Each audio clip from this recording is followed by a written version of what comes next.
आणि ग्रंथपाल पुढच्या रंगीतील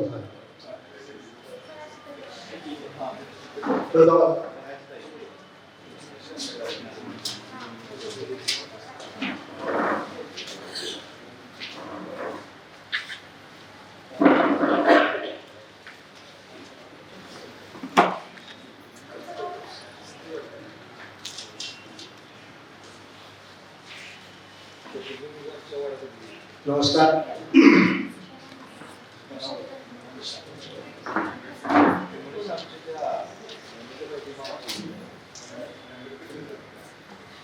विरोधी विद्यार्थी संघाच्या या सांगली जिल्हा ग्रंथ संमेलन 2025 या कार्यक्रमासाठी उपस्थित जिल्हा ग्रंथालय अधिकारी सोनवणे साहेब,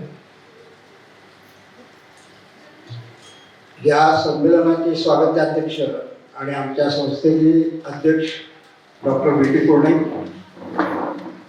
आमच्या संस्थेचे कार्याध्यक्ष प्राध्यापक अनिल आगाशे आणि उपस्थित सर्व ग्रंथपाल आणि संस्था चालक यांचं मी विरोधी विद्यार्थी संघातर्फे सहर्ष स्वागत करतो.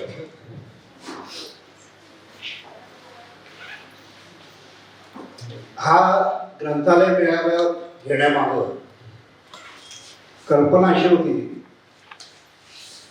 ज्या वेळेला आमच्या संस्थेला 6 वर्षापूर्वी 100 वर्ष पूर्ण झाली आणि आम्ही वर्षभर काही कार्यक्रम केले, वसंत व्याख्यानाला सोडून वर्षभर आम्ही कार्यक्रम केले, त्यावेळेलाच आमच्या डोक्यात अशी कल्पना होती की आपण 100 वर्ष पूर्ण झालेल्या सांगली जिल्ह्यातल्या सगळ्या संस्थांना बोलवावं.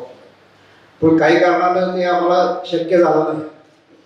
त्यानंतर परत एकदा आमच्या वसंत व्याख्यानमालेची मागच्या वर्षी शताब्दी झाली, त्यावेळी पण तो विषय झाला, पण आम्हाला त्यामध्ये नियोजनात काही प्रॉब्लेम आले, म्हणून आम्ही तो, पण योग असा होता की या वास्तूमध्ये आम्हाला तो योग येणारच होता, की आम्हाला इच्छा होती फार पूर्वीपासून की आपल्या जिल्ह्यातल्या सगळ्या 100 वर्ष पूर्ण केलेल्या संस्थांना आपण एकत्र बोलवू, सगळ्या वाचनालयाच्या प्रतिनिधींना बोलवू आणि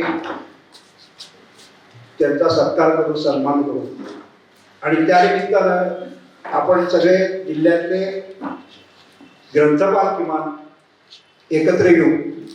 कारण आपण असं मानतो सगळे की वाचन चळवळ जी आहे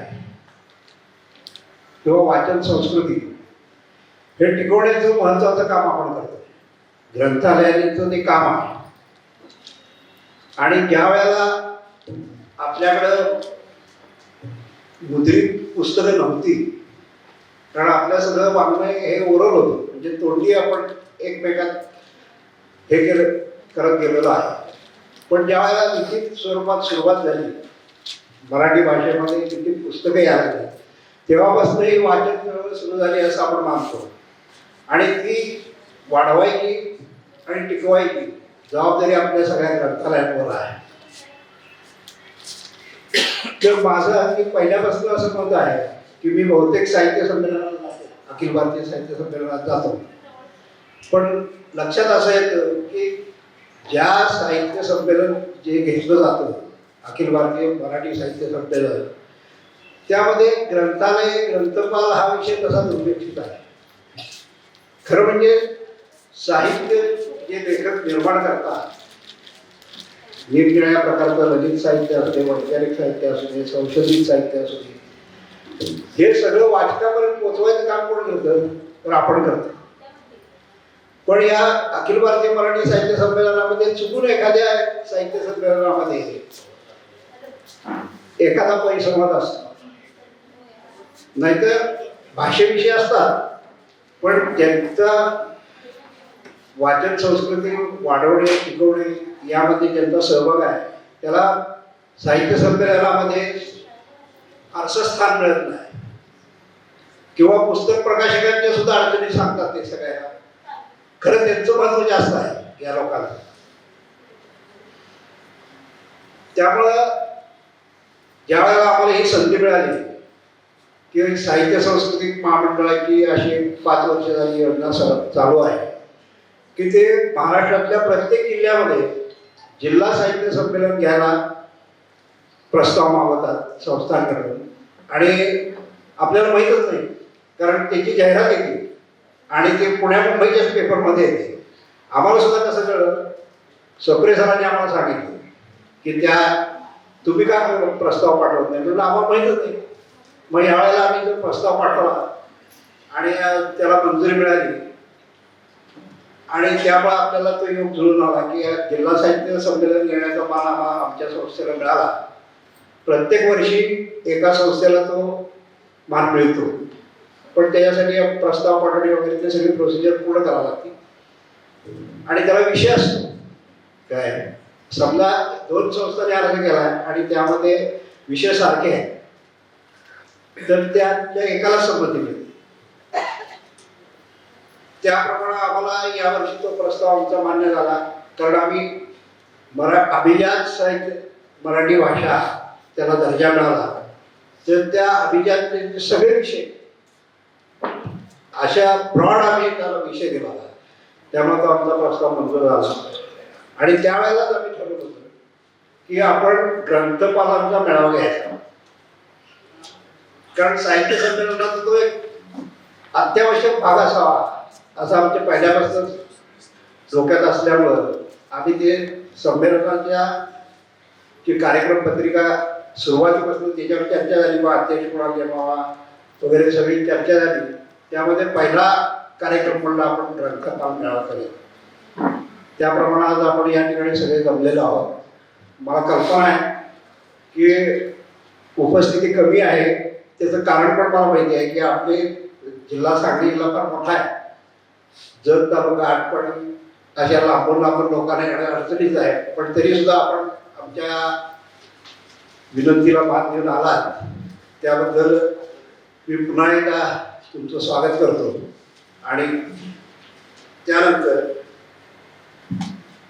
मी आमचे कार्याध्यक्ष प्राध्यापक अनिल आगाशे यांना अशी विनंती करतो की त्यांनी स्मृतिचिन्ह आणि भेटवस्तू देऊन सोनावणे साहेबांचा सन्मान करावा, स्वागत करावा.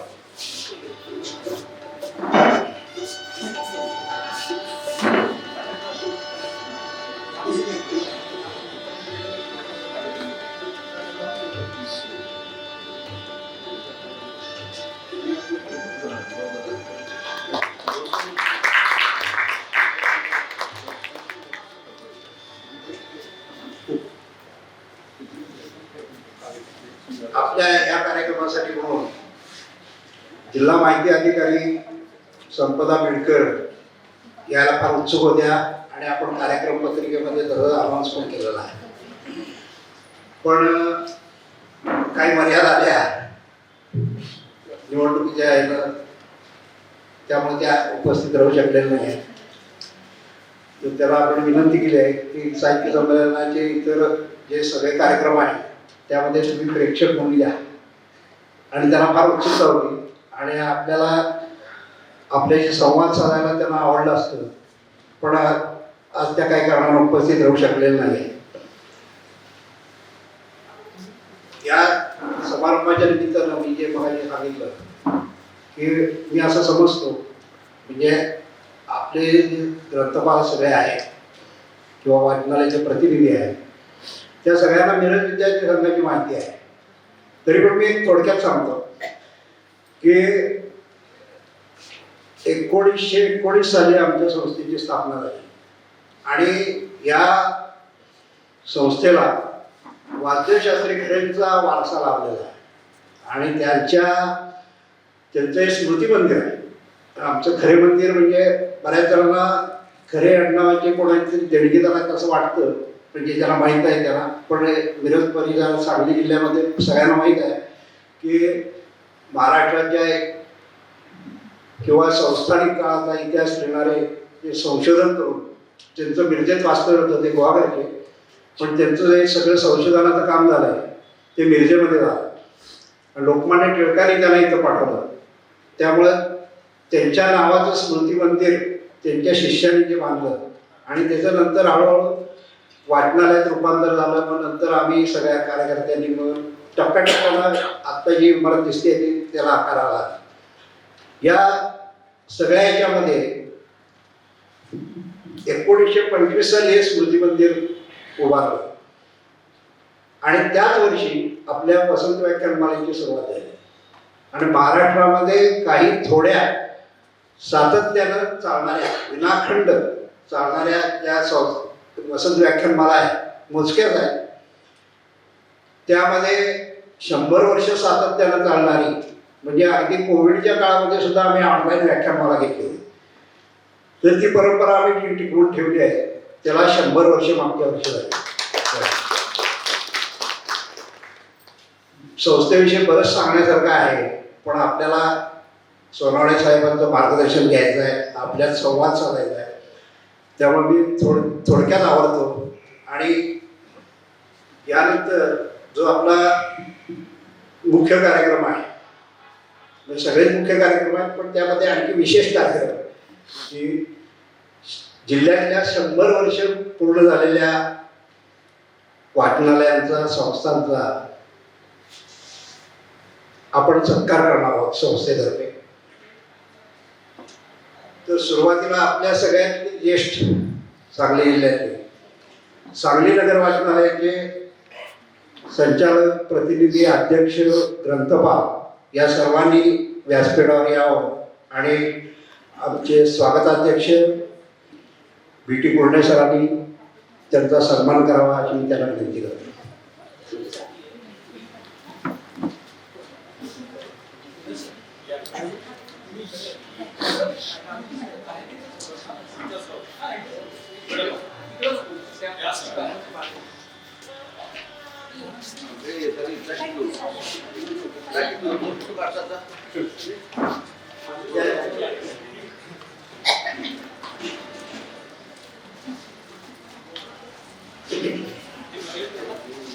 नाही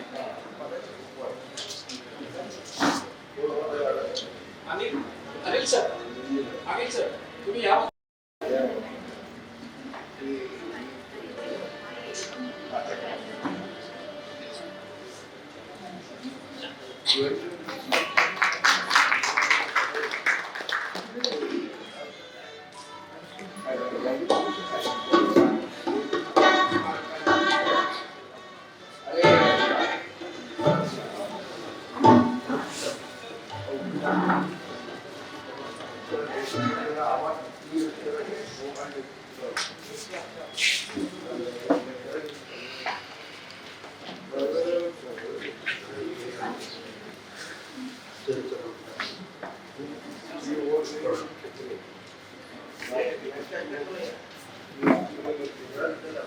दी नगर वाचनालय विटा, मला वाटतं ते आलेलं नाही आहे. जत वाचनालय जत,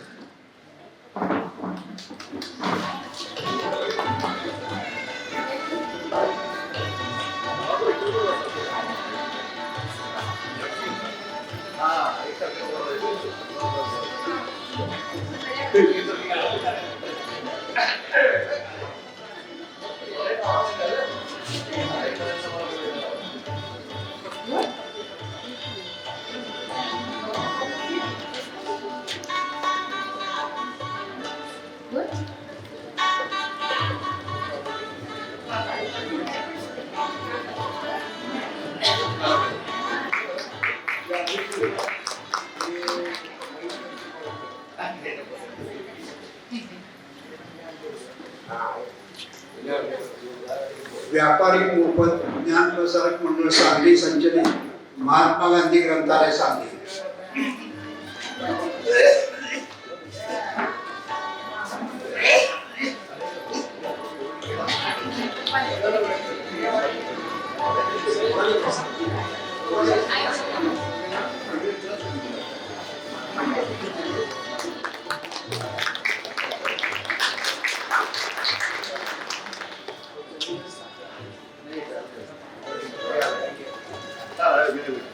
नगर वाचन मंदिर कसबे डिग्रज.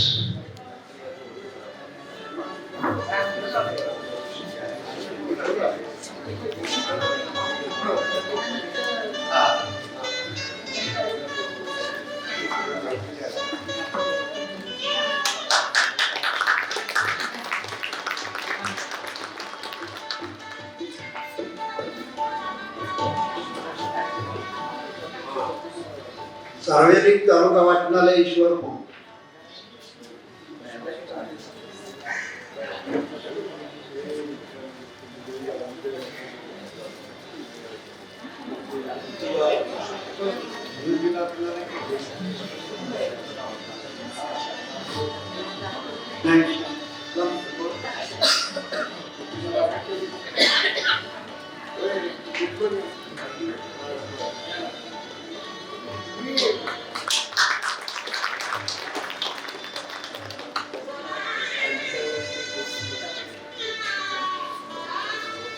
तरुण मित्र मंडळ वाचनालय शिराळा.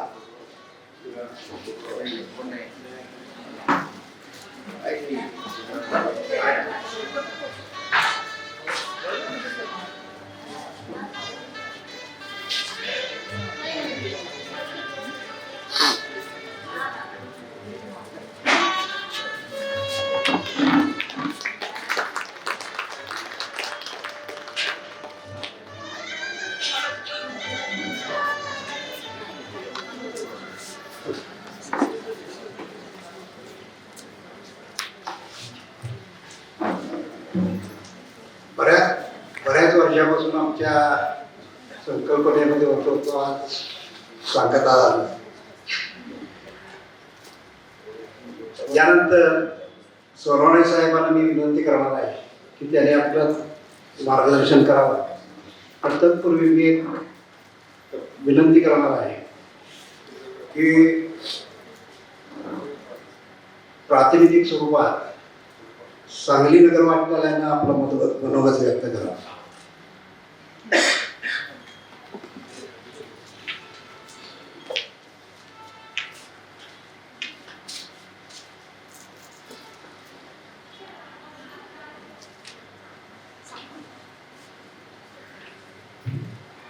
नमस्कार. व्यासपीठावरील सांगली जिल्ह्याचे जिल्हा ग्रंथालय अधिकारी माननीय सोनवणे साहेब, मिरज विद्यार्थी संघाचे पदाधिकारी प्राध्यापक आगाशे सर, डॉक्टर गुर्डे सर, आमचे मित्र कार्यवाह तुळपुळे सर, वाचनालयाच्या सर्व ग्रंथपाल आणि पदाधिकारी, जिल्ह्यातील सर्व ग्रंथपाल पदाधिकारी यांना नमस्कार. आज या जिल्हा साहित्य संमेलनात शतायू ग्रंथालयांचा सत्कार आज मिरज विद्यार्थी संघाने जो केला तो अतिशय आदर्श उपक्रम म्हणायला हरकत नाही. म्हणजे 100 वर्ष पूर्ण झालेली सांगली जिल्ह्यात 5-6 ग्रंथालय आहेत. हेच 7 ग्रंथालय आहेत. हेच सांगली जिल्ह्यासाठी अभिमानास्पद आहे. सर्वात जुनं आमचं सांगली जिल्हा नगर वाचनालय आहे. 1863 साली स्थापना झालेलं. आता 156 वर्ष त्याला पूर्ण झाली आणि जिल्हा दर्जा असलेलं जिल्हा ग्रंथालय वाचनालय मिरज विद्यार्थी संघाचं मी खास अभिनंदन करेन की एखादी व्याख्यानमाला सतत 100 वर्ष 15 दिवस वेगवेगळ्या विषयावरचे वेगवेगळे व्यक्ती बोलवून आणि अतिशय श्रोत्यांना बसायला जागा नसते अशी या व्याख्यानमालेची ख्याती आहे. आम्ही बऱ्याच वेळेला मिरजेहून खास व्याख्यानासाठी सांगली मिरजेला येत असतो. 100 वर्ष अखंडित व्याख्यानमाला चालवत आहेत याबद्दल मला त्यांच्या व्यक्तिशा कौतुकार्थं त्याचं अभिनंदन करावं वाटतं. मी आज फार काही बोलणार नाही. आज सोनवणे साहेबांचा आपल्याला एक ग्रंथपाल मेळावा त्यांनी जो घेतला मगाशी तुळपुळे सरांनी सांगितलं की वाचक आणि पुस्तक यामधला दुवा म्हणजे वाचनालय किंवा ग्रंथपाल आहे. ग्रंथपाल किंवा वाचनालयातल्या काही स्टाफ असतील इतर त्यांचेही काही प्रश्न असतील, त्यांच्याही काही अडचणी असतील आणि मुख्य अडचण या वाचनालय या संस्थेसमोरची मुख्य अडचण आता आहे की वाचन कमी होतं आहे किंवा वाचक संख्या कमी होती आहे. पण दुसरीकडे चित्र असं आहे, आता कालच आपण बातम्या वाचल्या असतील, पुणे पुस्तक महोत्सवामध्ये प्रचंड तरुण पिढीनं विक्रमी खरेदी केली. मागच्या वर्षी तशीच झाली, यावर्षी तशीच झाली. म्हणजे आपणही असा विचार करायला हरकत नाही की तरुण पिढीपर्यंत आपण पोचायचे मार्ग बदलायला पाहिजेत का, आणि जास्तीत जास्त शाळेतले विद्यार्थी, कॉलेजमधले विद्यार्थी हे वाचनालयाकडे कसे वळतील याचा प्रयत्न कसा करता येईल याचं मंथन जर या ग्रंथपाल मेळाव्यात झालं तर ते मला वाटतं अधिक चांगलं होईल. मी पुनश्च एकदा मिरज विद्यार्थी संघाचं मनापासून आभार व्यक्त करतो की त्यांनी मला इथं बोलण्याची संधी दिली. आपल्या सर्वांचे धन्यवाद.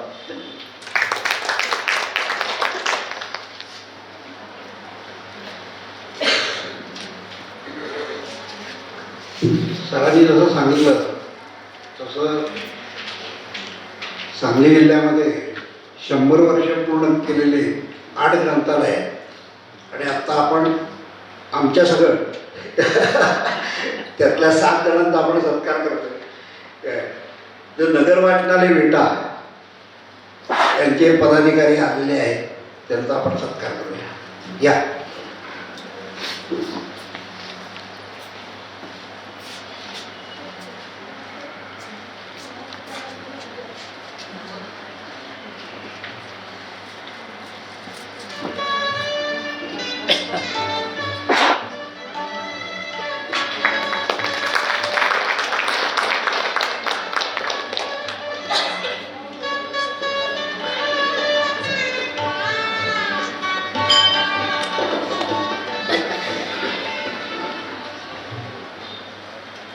आपण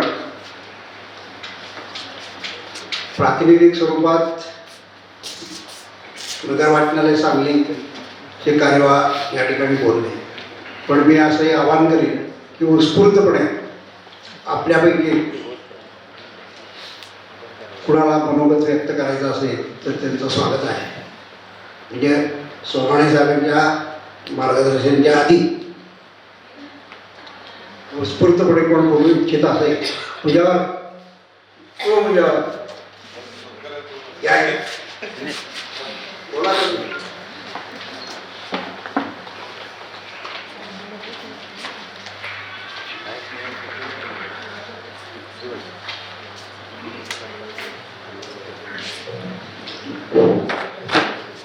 व्यासपीठावर उपस्थित मान्यवर आणि उपस्थित समोर जिल्ह्यातील ग्रंथालयाचे पदाधिकारी, ग्रंथपाल या सर्वांचं मी या ठिकाणी स्वागत करतो.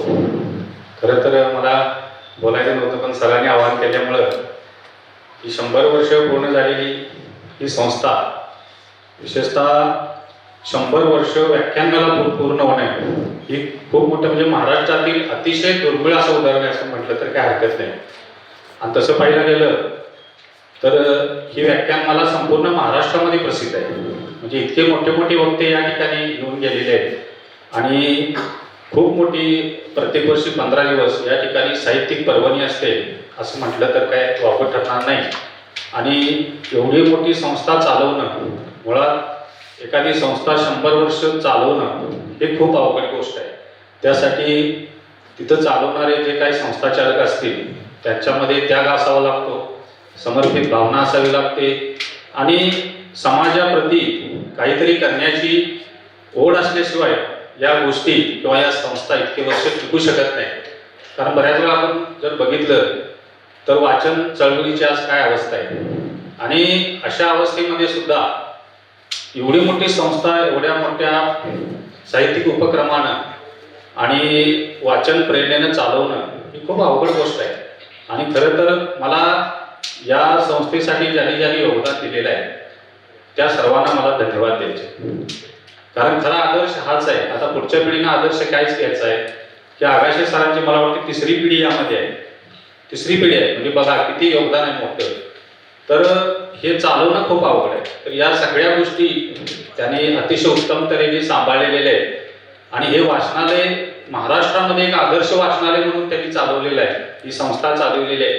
त्याबद्दल मी या संस्थेला आणि या संस्थेच्या सर्व पदाधिकाऱ्यांना मी या ठिकाणी धन्यवाद देतो आणि त्यांच्या भावी वाटचालीला मी शुभेच्छा देतो.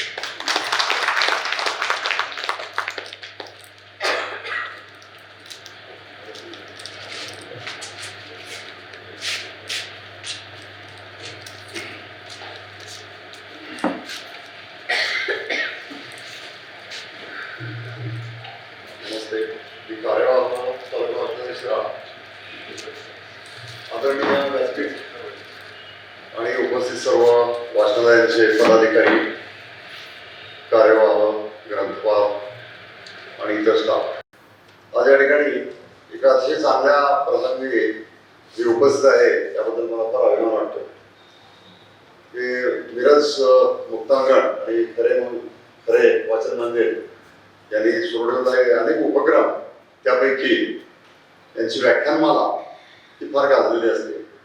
100 वर्ष एखादी व्याख्यानमाला अखंड सुरू ठेवायची ते सोपं काम नाही. त्याचप्रमाणे 100 वर्ष एखादं वाचनालय पण चालू ठेवायचं ते पण सोपं नाही. सध्या काळ बदललेला आहे. वाचन संस्कृती आता खूप कमी झाली आपण पाहतो. हे मीडिया आहे, सोशल मीडियामुळं वाचन संस्कृतीवर फार मोठा परिणाम झालेला आहे.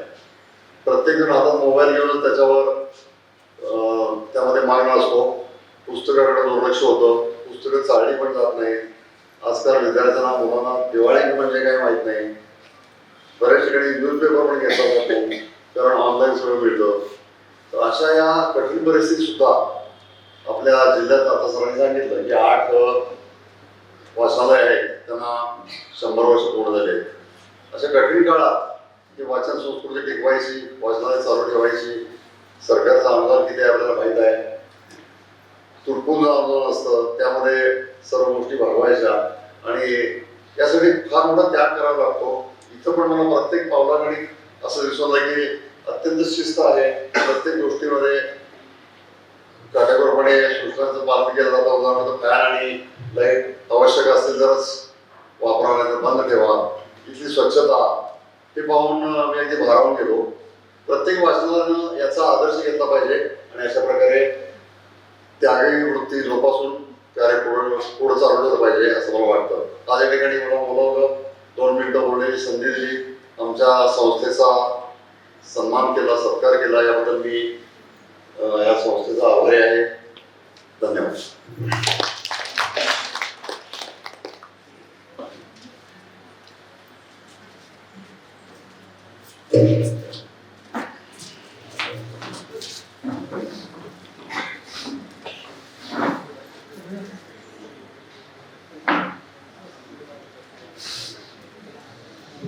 नमस्कार सगळ्यांना. माझं नाव धनंजय जोशी. गाव माझं पळशी म्हणून आहे, खानापूर तालुक्यामध्ये. एक छोटस वाचनालय मी चालवतो. गेले 35 वर्ष झालं चालवतो. या कार्यक्रमासाठी आवर्जून यावं असं सोनवणे साहेबांनी मला 2-3 वेळा आठवणीनं सांगितलं आणि म्हटलं चला हा विषय जो मगाशी साहेबांनी सांगितला की ग्रंथपालाचा विषय हा कधीच माझ्या या कालावधीमध्ये कधी आपण ऐकला नाही किंवा विचारला नाही किंवा चर्चेला पण नाही आहे. ग्रंथालय चालवण्यासाठी खरं तर ग्रंथपालाचंच महत्व आहे. ग्रंथपालच जर नसतील तर ग्रंथालय चालणार कसं? दार उघडायला ग्रंथपाल असेल तर ग्रंथालयात वाचक येतील. वाचक आलं तर पुस्तकाला हात लावतील. आणि पुस्तकाला हात लावला तर प्रकाशक वगैरे सगळ्यांच्या मंडळींचं जे काय आहे त्यांना सांगणं किंवा बोलणं, त्यांचे विचार लोकांच्या पर्यंत जाते. त्यामुळे ग्रंथपाल हा सगळ्यात महत्वाचा घटक या क्षेत्रामध्ये आहे आणि त्याचं फार मोठं योगदान आहे. पण असं योगदान असून सुद्धा त्याच्याकडे पूर्णपणे दुर्लक्ष आहे. सरांनी आता वक्त्यांनी सांगितलं की बाबा खरे वाचन मंदिराचं हिस्ट्री सांगितली. 100 वर्ष पूर्ण होऊन गेली. आपल्या जिल्ह्यामध्ये 7-8 ग्रंथालय आहेत. त्यांनी शतकोत्तर वाटचाल केलेली आहे. खरोखरच हे कौतुकास्पद आहे. कारण आम्ही छोटे छोटे ग्रंथालय चालवताना सुद्धा सर आम्हाला खूप अडचणी येतात. सगळ्यात महत्वाची अडचण वाचकच नाही, ही सगळ्यात मोठी अडचण आहे. बाकी आपण ग्रंथालयामध्ये ग्रंथ उपलब्ध करू शकतो, त्यांना सुविधा देऊ शकतो. अगदी संगणकीय सुविधा म्हटलं तर संगणकीय देऊ शकतो, ऑनलाईन सुविधा देऊ शकतो, सगळ्या सुविधा देऊ शकतो. परंतु ग्रंथालयामध्ये येऊन बसून ग्रंथालयाचा लाभ घेऊन त्याचे जे काही संदर्भ ग्रंथ आहेत त्याचा अभ्यास करून जाणारी जी पिढी होती, आम्ही सर आम्हाला आठवतं की आम्ही महात्मा गांधी ग्रंथालयामध्ये जायचो. इथं सुद्धा मी बऱ्याच तुमची वसंत व्याख्यानमालेची व्याख्यानं ऐकलेली आहेत. तुडुंब गर्दी असायची. आम्हाला बाहेर दारात सुद्धा आम्हाला कधी कधी प्रसंग आलेला आहे. तर ह्या सगळ्या गोष्टी चालवणं खूपच कष्टाचं आणि जिकिरीचं आहे. अशा परिस्थितीत सुद्धा आपल्या जिल्ह्यामध्ये चांगली ग्रंथालय चळवळ उभा राहिलेली आहे. त्याच्यासाठी चांगलं योगदान देणारी लोक आहेत, त्याग करणारी लोक आहेत. त्याचप्रमाणे जे शासनानं आता जिल्हा ग्रंथालय कार्यालय सुरू केलेलं आहे, मला वाटतं 10-15 वर्ष झाली असतील जिल्हा ग्रंथालय कार्यालय सुरू होऊन. त्या लोकांचे फार पॉझिटिव्ह अप्रोच आहे. म्हणजे असं निगेटिव्ह अप्रोच अजिबात नाही. की बरेच जण आता माझ्या माहितीप्रमाणे बरेच जिल्हा ग्रंथालय अधिकारी जिल्ह्यामध्ये होऊन गेले, तर त्यांनी असं कधी हे केलं नाही की ग्रंथालयामध्ये जाऊन नुसत्या चुका काढणे किंवा ग्रंथपालांना सूचना देणे.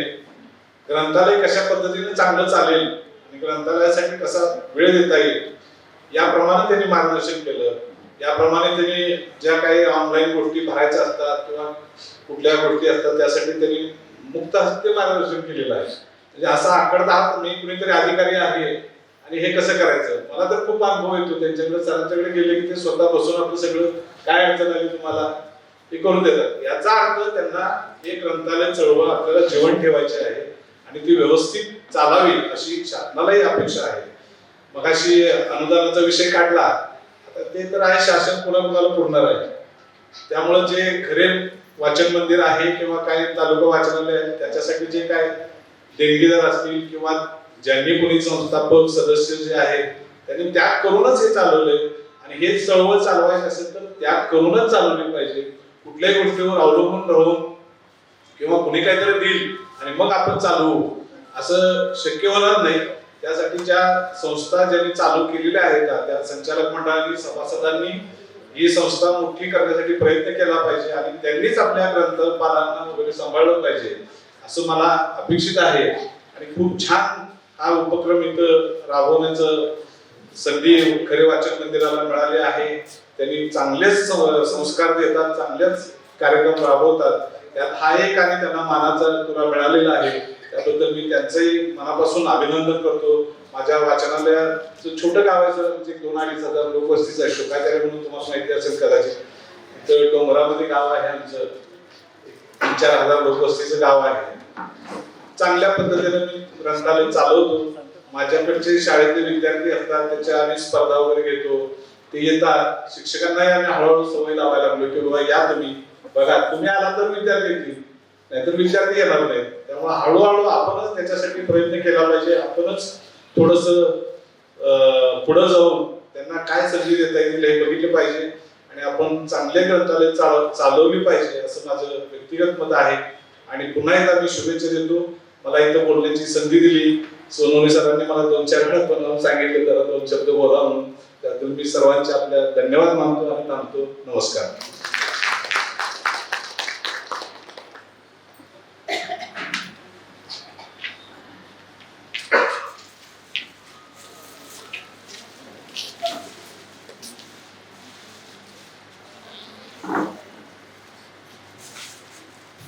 सांगली जिल्ह्यामध्ये शतकोत्तर वाटचाल करणारी एकूण 8 ग्रंथालय आहेत. त्यापैकी 7 ग्रंथालयांचा सत्कार आज इथे झाला. 8व्या ग्रंथालयाचा सत्कार आमच्या वाचनालयाचे अध्यक्ष विकास जोशी सर यांना मी विनंती करतो की त्यांनी मिरज विद्यार्थी संघाचे पदाधिकारी अध्यक्ष यांना पुष्पगुच्छ देऊन त्यांचाही शतकोत्तर वाटचालीबद्दल अभिनंदन आणि सत्कार करावा.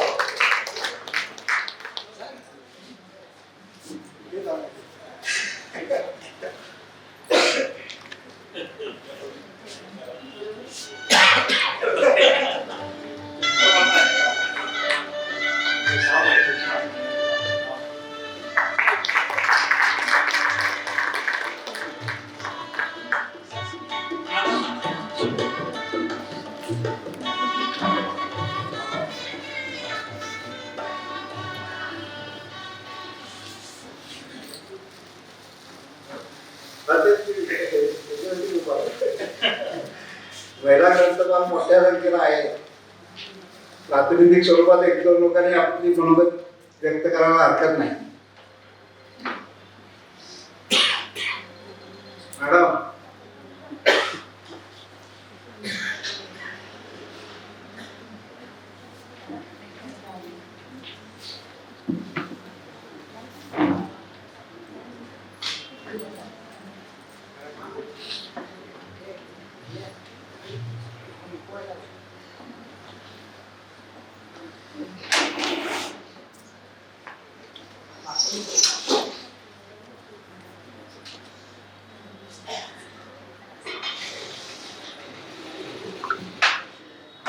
सन्माननीय व्यासपीठ आणि येथे उपस्थित जिल्ह्यातून आलेले सर्व ग्रंथालयांचे पदाधिकारी आणि ग्रंथपाल आणि जे कोणी वाचन संस्कृतीवर प्रेम करणारी मंडळी, मला इथे बोलण्याची संधी दिली त्याबद्दल मी या संपूर्ण साहित्य संमेलनाचे आणि हा जो काही 2-3 दिवस वाचन सोहळा इथे आयोजित केलाय त्याचे जे आयोजक आहेत खरे वाचन मंदिर मुक्तांगण यांचे मी आभार मानते सुरुवातीला.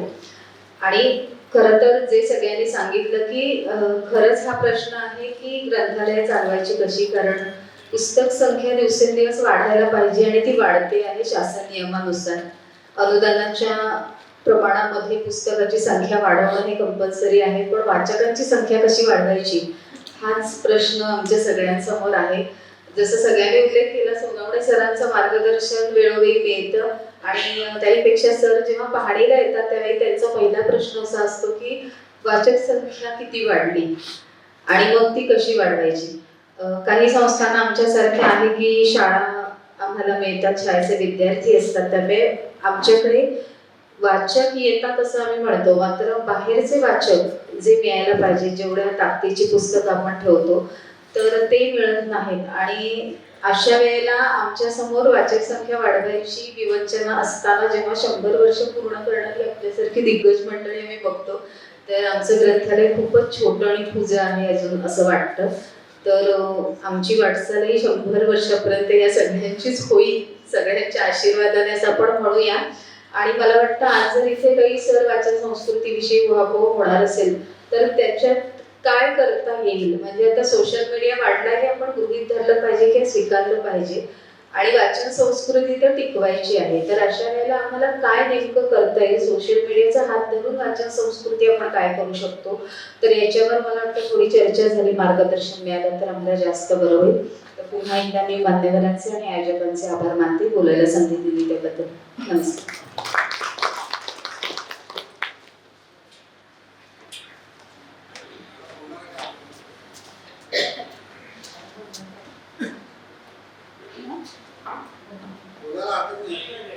उत्स्फूर्तपणे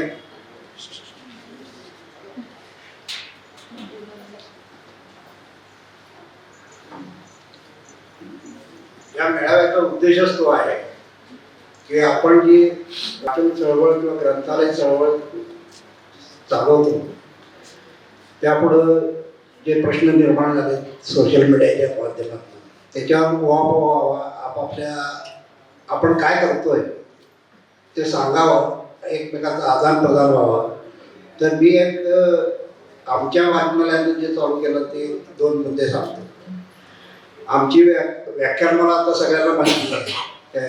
मी 100व्या व्याख्यानमालेच्या निमित्तानं आम्ही एक स्पर्धा जाहीर केली, जास्तीत जास्त पुस्तके वाचा, आणि तिचा कालावधी सुट्टीचा कालावधी ठेवला 20 एप्रिल ते 20 जुलै असा 3 महिन्याचा कालावधी ठेवला त्याला. त्या कालावधीमध्ये आपण मुलांचे वयोगटानुसार इयत्तेनुसार 3 गट केले किंवा 2च गट केले. एक 4थी ते 7वीच्या विद्यार्थ्यांचा एक गट, 8वी ते 10वीच्या विद्यार्थ्यांचा एक गट, आणखी त्यानंतर पुढचा एक खुला गट ठेवला आणि त्यामध्ये महाविद्यालयीन विद्यार्थी विद्यार्थिनी आणि पालकांचा सहभाग ठेवला, वयोगटाचं बंधन ठेवलं नाही. तर पहिल्या वर्षी ज्यावेळेला आम्ही मागच्या वर्षी ती स्पर्धा घेतली त्यावेळेला 102 स्पर्धकांनी भाग घेतला त्यामध्ये. आणि त्या स्पर्धेचे नियम अगदी साधे होते की या 3 महिन्याच्या सुट्टीच्या कालावधीमध्ये जास्तीत जास्त म्हणजे किंवा कमीत कमी 10 पुस्तकं वाचली पाहिजे. आणि सगळ्या स्पर्धकांना आपण एक वही दिली आणि पारितोषिक पात्र जे आहेत त्यांना त्यांची अट ती आहे की त्या 10 पुस्तकं वाचली पाहिजेत कमीत कमी, जास्तीत जास्त कितीही वाचू शकता आपल्या आवडीनुसार. तर मला सांगायला अभिमान वाटतो की पहिल्या स्पर्धेमध्ये आमच्या 21 स्पर्धकांनी ही आपली अट पूर्ण केली आणि 10 पासून ते 50 पुस्तकं वाचणारे त्यामध्ये विद्यार्थी होते सर्व गटामध्ये. खुल्या स्पर्धेला खुल्या गटाला फार मोठा चांगला प्रतिसाद मिळाला आणि आम्ही त्यांना बक्षिसं जी दिली ती पुस्तक स्वरूपातच दिली. मागच्या वर्षी पण आमची एक स्पर्धा घेतलेली, त्यामध्ये जरा कमी प्रतिसाद मिळाला, पण 65 स्पर्धक त्यामध्ये होते. त्यामध्ये सुद्धा 21 स्पर्धक आपल्या क्रायटेरियामध्ये बसले आणि त्यांना आपण पारितोषिक दिले. आणि हे जिल्हा साहित्य संमेलन आपल्याकडे घ्यायचं आहे हे आमचं फेब्रुवारीपासून ठरलेलं असतं. त्यामुळे मी त्या स्पर्धेच्या पारितोषिक वितरण समारंभामध्ये एक नवीन संकल्पना मांडली, म्हणजे एक नवीन स्पर्धा जाहीर केली की आम्ही प्रत्येक गटातनं 3 नंबर काढलेले, पहिला, दुसरा आणि तिसरा. पहिल्या नंबरला 1000 रुपये पुस्तकं पारितोषिक म्हणून दिली, दुसऱ्या गटाला 750 रुपये पारितोषिक दिली पुस्तक स्वरूपात, आणि तिसऱ्या नंबरला 500 रुपये पुस्तक स्वरूपामध्ये दिली. तर ज्या पारितोषिक पात्र विद्यार्थ्यांना किंवा स्पर्धकांना जी पुस्तकं मिळालेली आहेत त्याच्याबरोबर एक वही दिली आहे. आणि मी नवीन स्पर्धा जाहीर केली की जी पुस्तकं तुम्हाला पारितोषिक म्हणून मिळाली आहेत त्यांच्याविषयी त्या वहीमध्ये लिहायचं, आणि त्याचा पारितोषिक वितरण समारंभ आपण जिल्हा साहित्य संमेलनामध्ये करू. त्याप्रमाणे आमच्याकडे आता जो उद्या आपला जो बालकुमारांचा साहित्य मेळावा आहे या साहित्य संमेलनामध्ये, त्यामध्ये गोडबोलेंच्या हस्ते त्यांचा पारितोषिक वितरण करणार आहे. आणि त्यांना बक्षीस म्हणून काय देणार होतं पण की आपल्या वाचनालयाची 1 वर्षाची वर्गणी मोफत असं त्याचं स्वरूप ठेवलं. आणि एक 6 महिन्यापूर्वी आम्ही वाचन शुक्रवार अशी एक संकल्पना राबवतोय. सुरुवातीला फार चांगला प्रतिसाद मिळाला. अगदी साधी कल्पना आहे की दर शुक्रवारी वयोगटाचं बंधन नाही, सगळ्यांनी खरे मंदिरामध्ये या मुक्तांगण सभागृहामध्ये यायचं, 5 ते 7 वेळ दिली, आमच्याकडची पुस्तकं घेऊन वाचायची किंवा तुमच्या घरचा आणून तरी चालेल, आमच्या इथे बसून वाचायचं, असा आम्ही उपक्रम चालू केला आहे. हे 2 उपक्रम मध्यंतरीच्या काळामध्ये थोडा शुक्रवार आमचा खंडित झाला आहे, पण आता हे साहित्य संमेलना निमित्तानं जे वातावरण तयार झालं आहे त्यामुळे तो आपण आता उत्स्फूर्तपणे आणखी सातत्यानं चालवणार आहोत.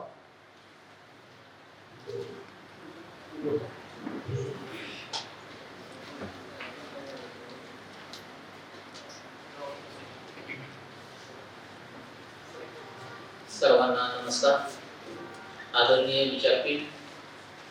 विचारपीठावर स्थानापन्न मिरज विद्यार्थी संघ या ग्रंथालयाचे अध्यक्ष आदरणीय डॉक्टर बी टी पुर्णे सर, कार्याध्यक्ष प्राध्यापक अनिल आगाशे सर, आत्ताच ज्यांनी माझ्या हातात माईक दिला ते कार्यवाह विष्णू तळपुते सर, आदरणीय समोर उपस्थित ग्रंथपाल, आदरणीय ग्रंथालयाचे पदाधिकारी, आपण सर्व मंडळी. मित्रहो, महाराष्ट्र राज्य साहित्य संस्कृती मंडळ मुंबई आणि मिरज विद्यार्थी संघ मिरज यांच्या संयुक्त विद्यमाने आज 20 डिसेंबर आणि 21 डिसेंबर असा 2 दिवसांचा जिल्हा साहित्य संमेलन आज आपल्या या ठिकाणी त्याला प्रारंभ होत आहे. या साहित्य संमेलनाची सुरुवातच आज आपल्या या ग्रंथपालांच्या मेळाव्याने होत आहे. तुलकर्णी सरांनी सुरुवातीला प्रस्ताविकेमध्ये सांगितलं की सोनवणे साहेब आपला या ग्रंथपाल मेळाव्यानिमित्त मार्गदर्शन करणार आहेत, परंतु एक आमचं प्रशासकीय अधिकारी म्हणून आम्ही सातत्याने वर्षभर मार्गदर्शन करीतच असतो. तर आपला हा ग्रंथपालांचा मेळावा एक संमेलन आहे की आपण सर्वांनी आपण आज जवळपास 100, 125, 150 वर्षाहून अधिक काळ ग्रंथालय या ठिकाणी चालवत आहोत. आणि ही ग्रंथालय आपण चालवत असताना आपल्याला दैनंदिन या सेवा देत असताना ज्या काही आपल्याला अनुभव येत असतात, आपण ज्या काही नाविन्यपूर्ण योजना उपक्रम राबवत असतो, अशा या योजनांचं, अशा या अनुभवाचं आपल्याला या ठिकाणी एक सुसंवाद साधायचा आहे. म्हणजे केवळ भाषण किंवा 2 शब्द बोलणे, संबोधन करणे हा या मेळाव्याचा उद्देश नसून, या मेळाव्याचा उद्देश असा आहे की ग्रंथपाल खरं तर हा सरांनीच मला सांगितल्याप्रमाणे ग्रंथपाल हा वाचक आणि साहित्य यांच्यामध्ये दुवा आहे. पण याच्या पुढे जाऊन मी असं म्हणेन की पूर्वीच्या काळी ग्रंथपाल हा ग्रंथांचा संरक्षक, क्युरेटर किंवा पुस्तकांचा रक्षक म्हणून पाहिला जात होता. परंतु अलीकडे काळ बदलला, माहिती तंत्रज्ञानाचा स्फोट झालेला आहे, माहितीचा स्फोट झालेला आहे, ज्ञानाचा विस्फोट झालेला आहे. त्याचबरोबर ग्रंथपालांच्या भूमिका, ग्रंथपालांची कार्य देखील या ठिकाणी आमूलाग्र बदलले झाले. त्यामुळे आजचे ग्रंथपाल हे केवळ पुस्तकांचे संरक्षण नसून ते माहितीचे मार्गदत्ता आहे, ज्ञानाचे अग्रदूत आहे. मंडळी, ग्रंथपाल हा खरं तर ग्रंथालयाचा श्वास आहे. कारण ग्रंथालयामध्ये जर ग्रंथपाल नसेल तर ते ग्रंथालय निव्वळ एक 4 भिंती आणि आतल्या कपाटे एवढंच स्वरूप त्याचं राहील, त्याच्यामध्ये जिवंतपणा राहणार नाही. त्यामुळं आज जे आपल्या ग्रंथपालांवर, ग्रंथालयावर प्रेम करणारे अनेक पदाधिकारी या ठिकाणी आलेले आहेत, याचा मला खूप आनंद आहे. काही तुलपुरे सरांनी मागाशी उल्लेख केल्याप्रमाणे आपला सांगली जिल्हा हा अनेक अतिशय विस्तारलेला असल्यामुळे आपली ग्रंथपालांची संख्या बेताच आहे. परंतु अतिशय समाधानाची बाब आहे की आज शनिवार रविवार सुट्टीचा दिवस असताना देखील आमची ग्रंथपाल मंडळी या ठिकाणी या ग्रंथपाल मेळाव्याला आलेली आहेत. आणि या ग्रंथपाल मेळाव्यातून आपल्याला आपलं ग्रंथालय अधिकाधिक वाचक प्रिय, वाचक आकर्षक कसं होईल या बाबींचा यामध्ये आपल्याला उहापोह करायचा आहे. आताच आमच्या शांतिनिकेतनच्या मॅडम बोलल्या की साहेब आपल्याला आज सोशल मीडिया, इंटरनेट, गुगल आणि आता नवीन आलेला आहे AI, अशा या जे काय वारंवार हा जो नवीन तंत्रज्ञानाचा या ठिकाणी आपल्या ग्रंथालयावर परिणाम होत आहे आणि त्यामुळे आपल्या ग्रंथालयाचे वाचकांवर परिणाम होत आहे. तर त्या दृष्टीने आपल्याला यापुढे ग्रंथालयांनी कशा पद्धतीने वाचक आकर्षित करण्यासाठी आपल्या स्वरूपामध्ये, आपल्या कार्यामध्ये, आपल्या सेवांमध्ये बदल केला पाहिजे, या दृष्टीने देखील या ग्रंथपाल मेळाव्यामध्ये चर्चा झाली पाहिजे. त्या अनुषंगाने नवीन उपक्रम, नवीन योजना आपण या ठिकाणी आपल्या ग्रंथालयामध्ये अवलंबण्यासाठी प्रयत्न केले पाहिजे. मित्रो, पूर्वी ग्रंथालय ही केवळ पुस्तकांची देवघेव किंवा वर्तमानपत्र वाचणे यापर्यंत मर्यादित होती. परंतु जसजसा माहिती तंत्रज्ञानाचा विकास होत गेला तसतसा या ग्रंथालयाचे पूर्ण स्वरूप या ठिकाणी बदललेले आहे, त्याचा कायापालट झालेला आहे. आज आपण पाश्चात्य देशांमधील ग्रंथालय पाहिली तर या ठिकाणी पूर्वी लोक माहिती घेण्यासाठी ग्रंथालयामध्ये येत असत, परंतु हा आता माहितीचा प्रवास या ठिकाणी नेमका उलटा झालेला आहे. आता माहिती वाचकांपर्यंत जाते. त्यामुळे केवळ वाचकांनी, नागरिकांनी आपल्या ग्रंथालयामध्ये यावं आणि नंतरच आम्ही ग्रंथालय सेवा देऊ, ही जी काय अपेक्षा आहे, ही अपेक्षा आता कुठेतरी कालबाह्य होत चाललेली आहे.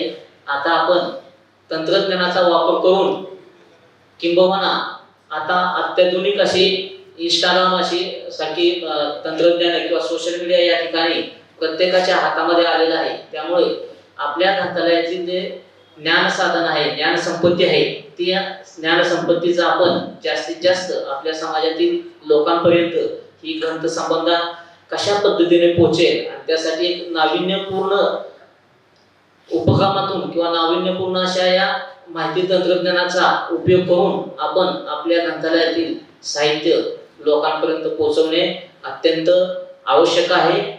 कारण आज घर बसल्या आपल्याला आपल्या स्मार्टफोनमध्ये वर्तमानपत्र, नियतकालिके, काही फ्री बुक्स अवेलेबल होतात. त्यामुळे वाचक हल्ली ग्रंथालयामध्ये जाऊन पुस्तकं शोधणं आणि पुस्तक घेणं यामध्ये त्यांना तेवढा वेळही नाही आणि तेवढं फार कष्ट घ्यायला सुद्धा ते हल्ली तयार नसतात. त्यामुळं आपणच आपल्या कार्यामध्ये, आपल्या सेवांमध्ये या माहिती तंत्रज्ञानाचा स्वीकार केला पाहिजे.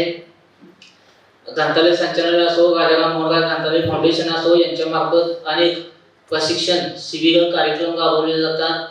या कार्यक्रमामध्ये आपल्या ग्रंथपाल मंडळींनी आवर्जून त्याच्यामध्ये सहभागी होऊन या आधुनिक तंत्रज्ञान या ठिकाणी आपण स्वीकारलं पाहिजे. मित्रांनो, आज ग्रंथालयाला एक मोठं आव्हान, खरं तर ते आपल्याला एक चॅलेंजिंग आहे आणि ते आपण स्वीकारलं पाहिजे. भले मुद्रित स्वरूपात आजची तरुणाई जरी वाचत नसेल तरी देखील फेसबुक, ट्विटर, इंस्टाग्राम यासारख्या माध्यमातून ही तरुण पिढी या ठिकाणी वाचन करत आहे. आता इंटरनेटवरील माहिती ही कुठंतरी आपल्याला एक वरवरची किंवा उथळ अशी माहिती आपल्याला या ठिकाणी असते, किंवा एक महापूर, एक माहितीचा असा महाविस्फोट की तो वाचक माहितीचा इतक्या मोठ्या प्रमाणात प्रवाह असतो, त्यामुळे तो वाचकांचा एक कुठेतरी संभ्रम, किंवा त्याला समजत नाही की ही माहिती खरंच ऑथेंटिक आहे की ह्या माहितीमध्ये सरमिसळ आहे. त्यामुळं ग्रंथपाल हा या प्रक्रियेमध्ये अत्यंत महत्त्वाची भूमिका किंवा एक अत्यंत महत्त्वाचा घटक म्हणून या ठिकाणी आपल्याला समोर आला पाहिजे. ग्रंथपाल हा केवळ आता ग्रंथपाल न राहता तो ग्रंथालयाचा एक मॅनेजर, व्यवस्थापक, ग्रंथालय व्यवस्थापक म्हणून त्यांनी या ठिकाणी काम केलं पाहिजे. आपल्या ग्रंथालयामध्ये असलेल्या सर्व ग्रंथ साहित्याचा त्याला इत्थंभूत त्या ठिकाणी त्यांना माहिती असणे गरजेचं आहे. यासाठी त्यांनी किमान आपल्या वर्किंग मध्ये एक किमान अर्धा पाऊण तास एक बाजूला काढून काही पुस्तकांचं आवर्जून वाचन केलं पाहिजे.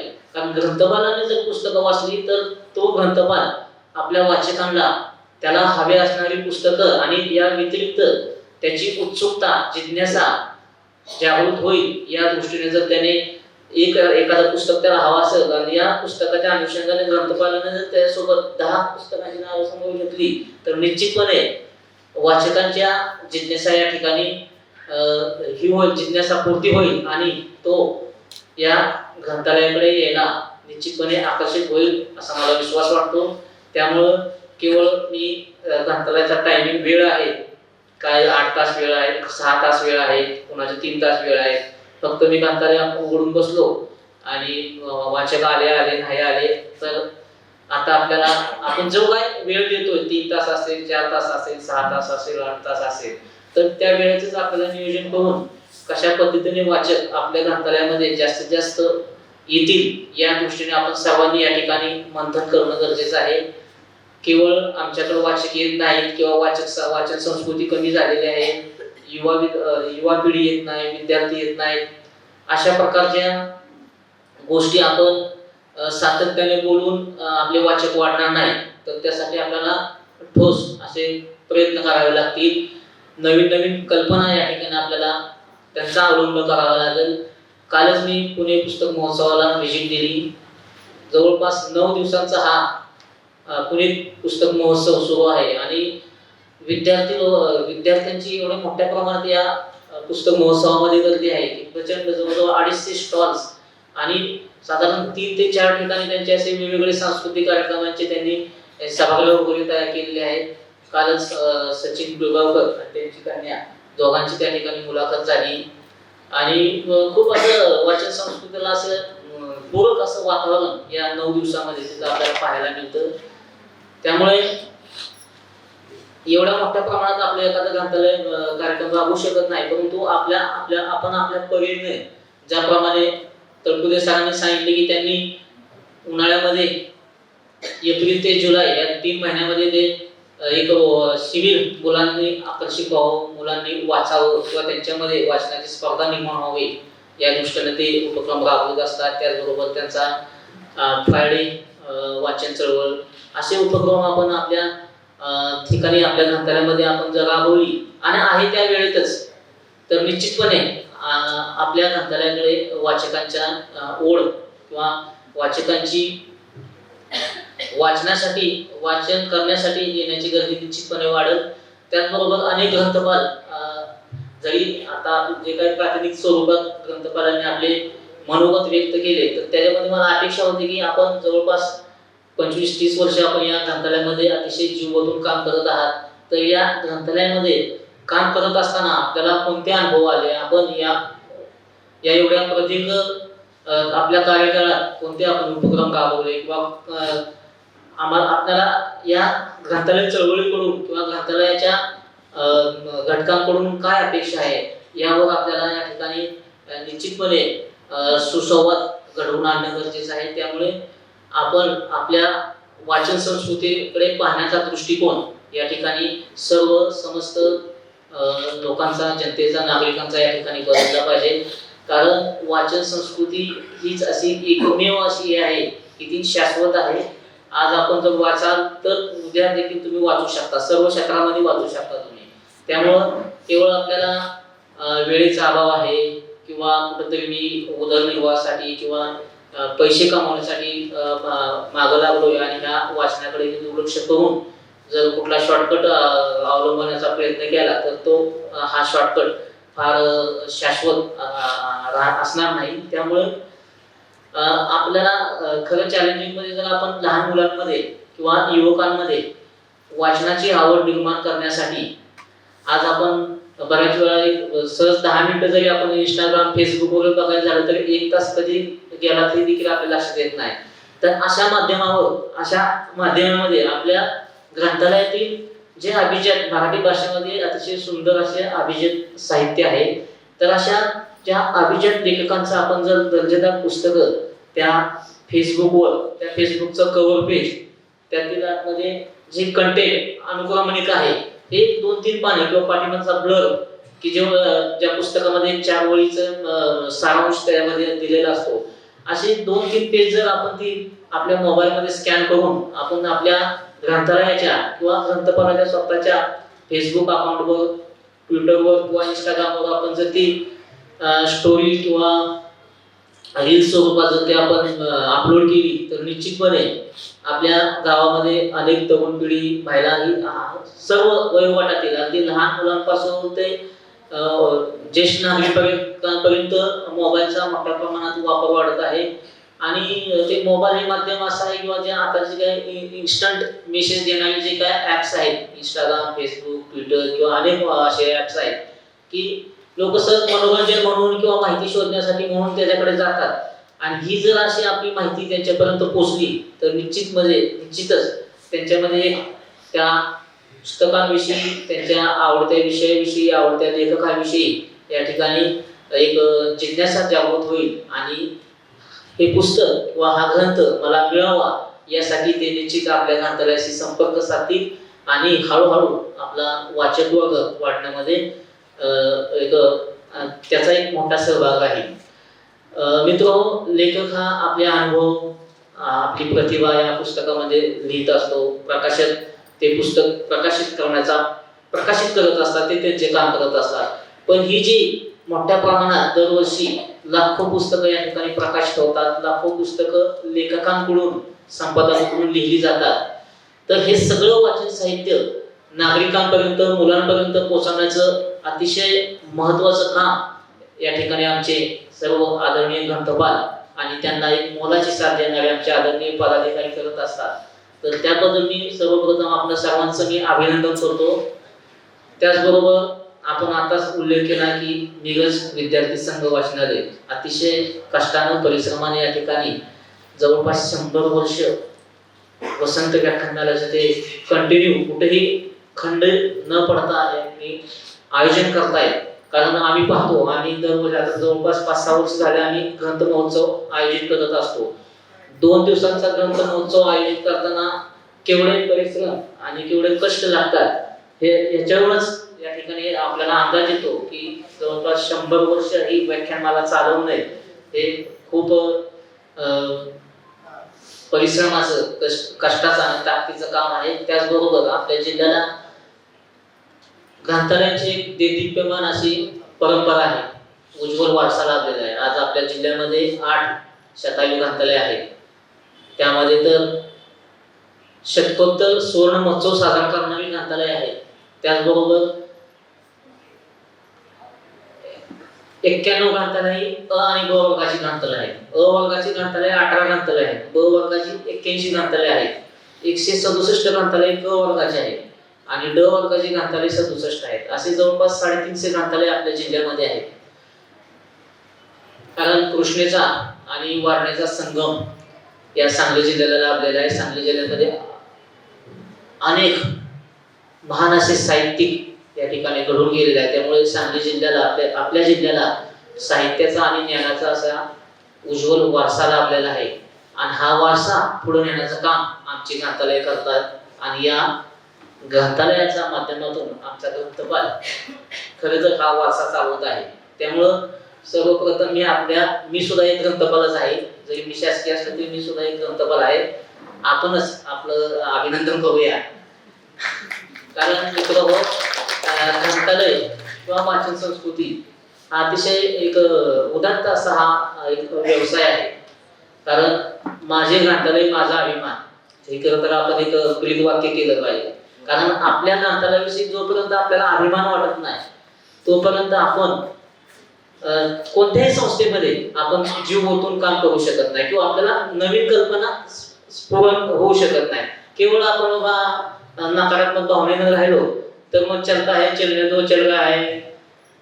तर आता ही आपल्याला तर कल्पना आहे गेली 10-12 वर्ष आपल्या जे मूलभूत प्रश्न आहेत ते आता कुठेतरी हळूहळू त्याच्यावर म्हणजे मार्ग निघेल. म्हणजे यावर भाष्य करणं मला योग्य नाही परंतु अगदीच आपण निराशा किंवा उदासीनता न दाखवता या चळवळीमध्ये जर आपण विशेषतः पदाधिकाऱ्यांनी आमच्या ग्रंथपालांना जर प्रोत्साहन दिलं त्यांच्या अतिशय माफक अशा हे असतात त्यांनाही माहिती आहे की ग्रंथालय ही आपली संस्था सेवाभावी संस्था आहे. कारण मित्र 2 प्रकारच्या संस्था असतात. एक खर्च करणाऱ्या संस्था आणि दुसऱ्या महसूल कमावणाऱ्या संस्था किंवा पैसे कमावणाऱ्या संस्था. तर आपली संस्था ही खर्च करणारी संस्था आहे. त्यामुळे काय होतं बाबा आम्ही चांगलं सेवा का देऊ शकत नाही कारण आम्हाला मानधन कमी आहे किंवा आम्हाला मिळणारे अनुदान पुरेसं नाही काय. तर हे दुष्टचक्र असं चालत राहणार आहे. आता 1991 पासून आपण जागतिकीकरणाकडे आलेलो आहे. त्यामुळं बऱ्याच लोकांचं असं म्हणणं आहे की आता केवळ आपण आपले स्वतःचे रिसोर्सेस जनरेट केलं पाहिजे काय. म्हणजे शासन आपल्याला अनुदान देतंय एक चांगली बाब आहे परंतु केवळ आपण अनुदानावरच विसंबून न राहता अलीकडच्या ज्ञानाचा अलीकडच्या तंत्रज्ञानाचा आपण फायदा घेऊन किंवा त्यातलं विशेष असं प्रशिक्षण घेऊन. कारण आज जे मोठ्या प्रमाणात जे अकॅडमिक स्वरूपाचं साहित्य देखील मोठ्या प्रमाणात वेबसाईटवरती उपलब्ध आहे. अशा अनेक वेबसाईट्स आहेत की आपल्याला फ्री कोर्सेस देतात. क्युशरासारखे आहेत, स्वयं वेबसाईट आहे, वेब पोर्टल आहे, केंद्र शासनाचे आहेत की जे आपल्याला वेगवेगळे कोर्सेस फ्री स्वरूपात आपल्याला लॉग इन करायचे, रजिस्टर करायचे, लॉग इन करायचे, ते कोर्सेस करायचे. तर या कोर्सेसच्या माध्यमातून जर आपण काही स्किल कौशल्य आपण जर ते आत्मसात केली आणि ते आपल्या ग्रंथालयात किंवा आपल्या ग्रंथालयातील पुस्तकं आपले ग्रंथ सर्वदूर पोचावे किंवा प्रत्येक नवीन पिढीच्या हाती युवकांच्या हाती ज्या आपल्या महिला आहेत की ज्या सकाळचं कामकाज झाल्यानंतर मुलं शाळेत गेल्यानंतर कुठंतरी आपल्या टीव्ही सिरियलला वगैरे बघत असतात तर त्याऐवजी त्यांचा वेळ अशा या ज्ञान ग्रहण करण्यामध्ये जर सत्कारणी लागला तर निश्चितच त्यांच्या स्वतःच्या व्यक्तिमत्वामध्ये आमूलाग्र बदल होईल आणि त्यांचंच अनुकरण करणारी त्यांची मुलं देखील असतात. त्यामुळे ती देखील या ठिकाणी वाचनाकडे वळतील आणि पुढे जाऊन त्यांच्या व्यक्तिमत्वामध्ये ज्ञानामध्ये एक फार मोठा बदल होईल आणि एक काही नाही झालं तर किमान ते एक जबाबदार नागरिक म्हणून तरी उदयास येतील. त्यामुळं आपण खरं तर आपल्या या चळवळीविषयी आपल्या या क्षेत्राविषयी आपण अभिमान बाळगला पाहिजे.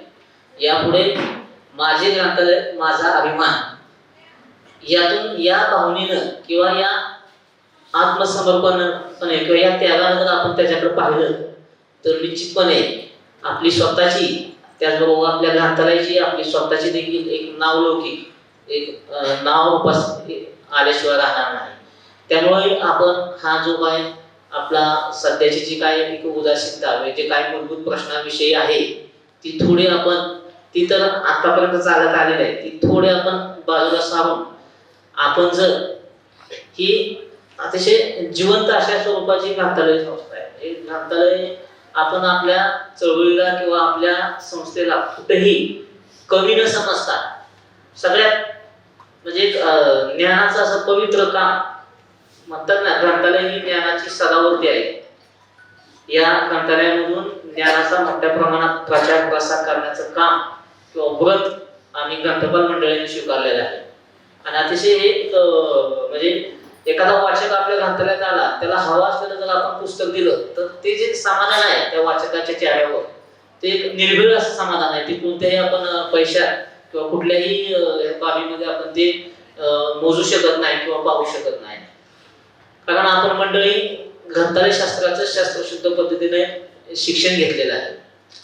आणि आपल्या ग्रंथालय शास्त्राचे जनक डॉक्टर एस आर रंगनाथन यांनी जे आपल्याला 5 मूलभूत पंचसूत्री दिलेली आहे, तर त्या पंचसूत्रीचा जर आपण आजच्या आधुनिक तंत्रज्ञानाच्या अंगाने जरी विचार केला तर निश्चितपणे आपली ग्रंथालय ही एक समाजातील सर्वोत्कृष्ट संस्था म्हणून नावारूपास येईल. कारण जरी आज प्रत्येकाच्या हातामध्ये मोबाईल असेल आणि मोबाईलच्या माध्यमातून ती व्यक्ती, ती लोक या जगाशी कनेक्ट असतील, तरी या ग्रंथामध्ये जे हजारो वर्षापासून ज्या ज्ञान ग्रंथित करून ठेवलेले आहे, तर ते ज्ञान हे एक शाश्वत स्वरूपाचं ज्ञान आहे. त्या ज्ञानाचा जर आपण जे बेसिक जर आपला पाया पक्का झाला तर पुढे येणारं ज्ञान त्याला सहजपणे आत्मसात करता येईल. त्यामुळे ह्या स्मार्टफोन चांगली गोष्ट आहे, आपण त्याच्यावर वाचत असाल तर, परंतु त्या स्मार्टफोन मध्ये अशा अनेक अशा बाबी असतात की त्या आपल्याला लक्ष विचलित करतात. अनेक अशा लिंक्स त्याच्यामध्ये सातत्याने त्याच्यामध्ये एक प्रवाह चाललेला असतो. आपण एखाद्या माहितीसाठी आपण जर त्या मोबाईल मध्ये गेलो, माहिती आपल्याला मिळते नाही अशी नाही, पण त्या माहितीची विश्वासार्हता हा देखील एक प्रश्नचिन्ह आहे. त्यामुळे इंटरनेट किंवा आर्टिफिशियल इंटेलिजन्सी यापेक्षा आमच्या ग्रंथपालाची विश्वासार्हता ही फार मोठी आहे असं मला वाटतं. कारण ग्रंथपाल हा एक हाडामासाचा जिवंत आणि त्या ग्रंथावर, त्या ग्रंथालयावर प्रेम करणारा हा व्यक्ती समाजासाठी खूप खूप खूप असा महत्वाचा हा घटक आहे. त्यामुळं आपण आपल्या व्यवसायाला कुठेही कमी न समजता एक अतिशय आवडीने किंवा जिव्हाळ्याने आपण आपलं काम करत आहात, यापुढे ही आपण करूया आणि आपण स्वतःहून एक पुढाकार घेऊया की आपल्या ज्या ग्रंथालय चळवळी किंवा वाचन संस्कृतीविषयी जे काय सूर अधूनमधून उमटले जातात की बाबा वाचन संस्कृती कुठेतरी काही प्रमाणात कमी होते की काय, परंतु मित्र मी सांगतो, आपण जर याविषयी संशोधन हाती घेतलं तर वाचन संस्कृती कुठेही कमी होत नाही. फक्त ग्रंथालयामध्ये येऊन वाचनाचं प्रमाण कुठेतरी कमी झालेलं आहे, परंतु तोही हाही काळ काय फार काळ चालणार नाही. कारण कुठल्याही एका गोष्टीचा एक ते वेव असतात, ते काही प्रमाणात आताही तरुण पिढी त्या सोशल मीडिया किंवा गेमिंग ह्याच्यामध्ये अडकलेली आहे. त्यामुळे त्यांनाही आता कुठेतरी कळायला लागलेलं आहे किंवा पालकांच्याही लक्षात यायला लागलेलं आहे की बाबा मुलांच्या हातात जर आपण मोबाईल दिला तर ते गेमचं ऍडिक्शन त्यांना होत आहे किंवा सोशल मीडियाच्या माध्यमातून ते त्यांची मोठ्या प्रमाणात फसवणूक, भावनिक आर्थिक फसवणूक होत असते. हे आता पालकांच्या, युवकांच्या, मुलांच्याही लक्षात हळूहळू यायला लागलेलं आहे. त्यामुळे आपण आत्ताच्या परिस्थितीला दोष न देता आपण आपली कौशल्य, ग्रंथपालांनी आपण आपली कौशल्य वाढवून जर ग्रंथालयामध्ये एक नाविन्यपूर्ण अशा गोष्टी किंवा उपक्रम आपण राबवले तर निश्चितपणे आपल्या ग्रंथालयाकडे मोठ्या प्रमाणात वाचक आकर्षित होईल आणि ग्रंथालयांना एक अशी जशी उज्ज्वल परंपरा लाभलेली आहे तसं उज्ज्वल असं भविष्य आपल्या ग्रंथालयांना आहे.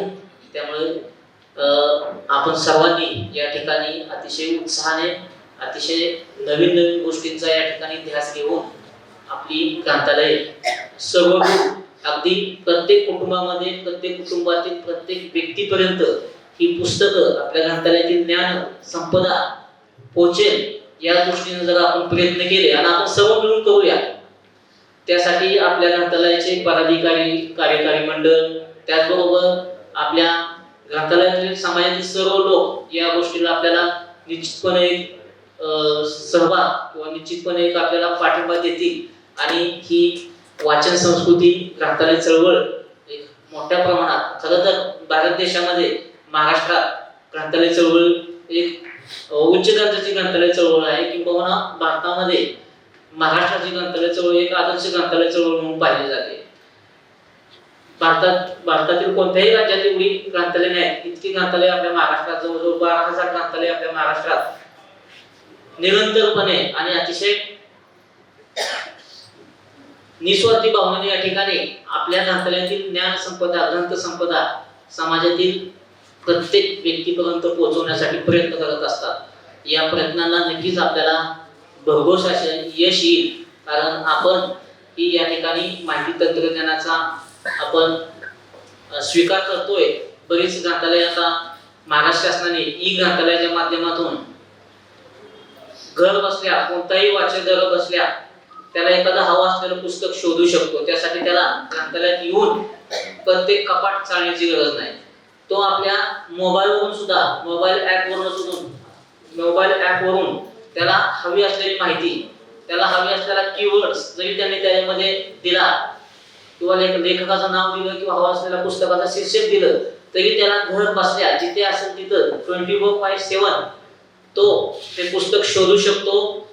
ते पुस्तक तिथं उपलब्ध असल्यानंतर तो ग्रंथपालाला फोन करू शकतो आणि सांगू शकतो की बाबा सो अँड सो पुस्तक तुम्ही माझ्यासाठी क्लेम करा मी 1-2 दिवसात आपल्या ग्रंथालयात येईल आणि ते पुस्तक घेऊन जाईल. किंवा आमचे अनेक ग्रंथपाल असे आहेत की आपल्या सेवा त्या घरोघरी पोहोचवतात. ग्रंथालय आपल्या दारी किंवा ग्रंथ आपल्या दारी या माध्यमातून अनेक आमचे ग्रंथपाल लहान कशाला डॉक्टर बाबासाहेब आंबेडकर पुरस्कारासाठी महावीर सार्वजनिक वाचनालय सांगलीमध्ये आहे. तर ते ग्रंथालय अशा पद्धतीनं एक उपक्रम राबवतोय की तुम्ही फक्त आम्हाला फोन करा तुम्हाला कोणती कोणती पुस्तकं हवी आहेत ते आम्ही एका कागदावर लिहून देतो. ती पुस्तकं आम्ही काढतो आणि आम्ही तुमच्या घरी जाऊन देतो. तर घरापर्यंत देखील आपली ग्रंथालय या ठिकाणी या वाचन सेवा किंवा ग्रंथ सेवा नागरिकांना देत आहेत आणि त्यामुळे ही फार मोठी समाधानाची आनंदाची बाब आहे. मी एकटाच बोलतोय आपल्याला या संदर्भात आपली देखील काय आयडिया किंवा आपल्याला ग्रंथालयामध्ये प्रत्यक्ष काम करत असताना येणाऱ्या अनुभव आपण जर माझ्याशी किंवा आपल्या या सर्वांशी शेअर केले तर हा ग्रंथपाल मेळावा अधिक यशस्वी होईल असं मला वाटतं. तर महिला मंडळ आहेत अनेक ग्रंथपाल आहेत की जे 30-35 वर्ष या ठिकाणी काम करतायत. तर त्यांनी यापुढे आणि आपले अनुभव या ठिकाणी व्यक्त करा. धन्यवाद.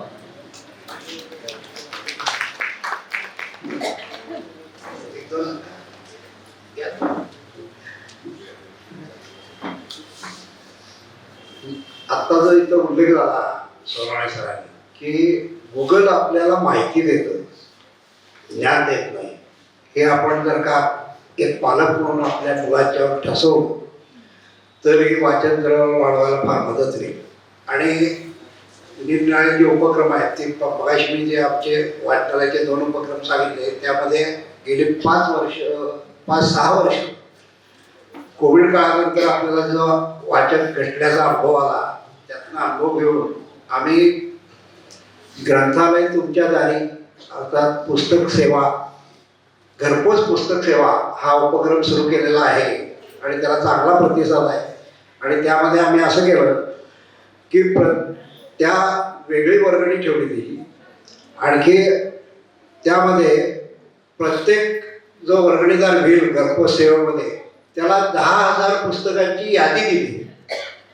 म्हणजे PDF दिली नाही प्रिंटेड यादी दिली आणि आमचा माणूस दर प्रत्येक घरामध्ये आठवड्यातनं एकदा जातो आणि 2 पुस्तकं देतो.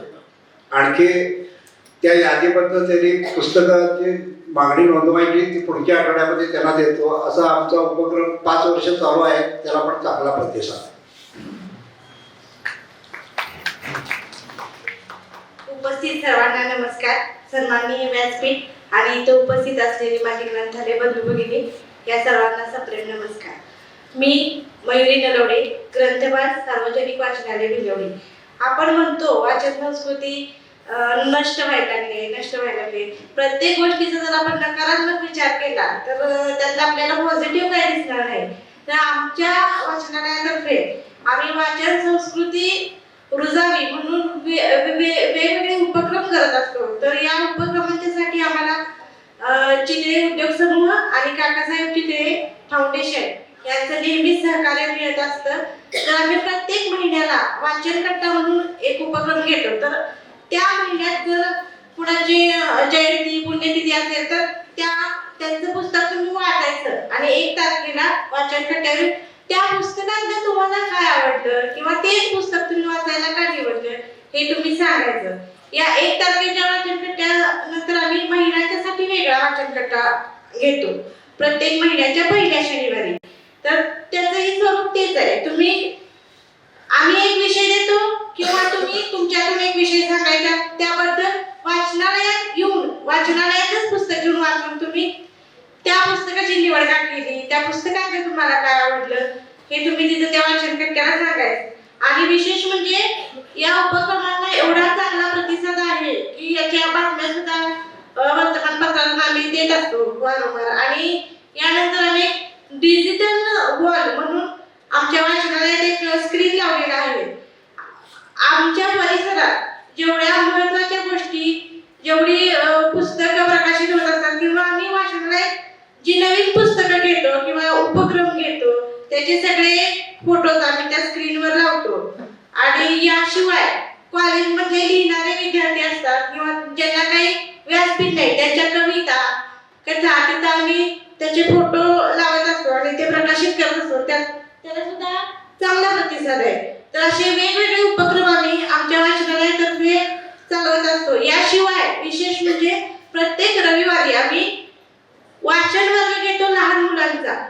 1ली ते 7वी 8वी पर्यंत मुलं येतात. 1 तास 2 तास वाचत बसतात. अभ्यासाची पुस्तकं सोडून त्यांना वाचनात जे काही आवडेल मासिक बालवाङ्मय तर तिथे वाचत बसतात आणि त्या पुस्तकातलं काय आवडतं, मला हे चित्र आवडलं, गोष्ट आवडली, जाताना मला आवर्जून सांगून जातात. तर आपल्याला काय करता येईल वाचन संस्कृती टिकवण्यासाठी हे आता आपणच विचार करायला पाहिजे. प्रत्येक गोष्टीचा म्हणून सांगते वाचन संस्कृती नष्ट होत चाललेली आहे, फक्त त्याचं स्वरूप बदलते.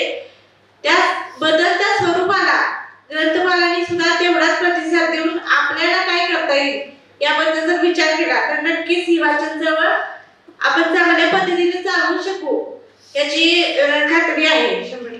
इथं मला बोलायला संधी दिल्याबद्दल आयोजकांचा धन्यवाद.